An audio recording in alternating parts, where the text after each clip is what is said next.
पहिल्या प्रथम सर्व बंधू बहिणींना आषाढी पौर्णिमा म्हणजेच गुरुपौर्णिमेच्या सर्वांना खूप खूप मंगलमय शुभेच्छा। गुरुपौर्णिमा म्हणजेच आपले पहिले गुरु म्हणजे आई वडील।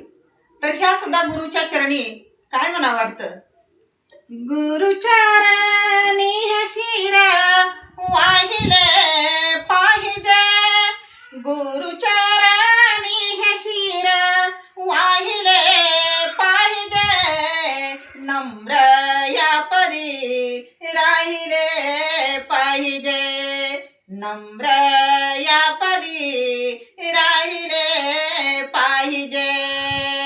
म्हणजेच बघा, एक एक मुलं मुली काय करतात, जरा जरा आई वडील थोडं रागावतात कशासाठी, तर काहीतरी थोडं आपली चूक असल, शाळेत गेलं नसाल, अगर काम ऐकलं नसाल म्हणून आई वडील रागावत असतात।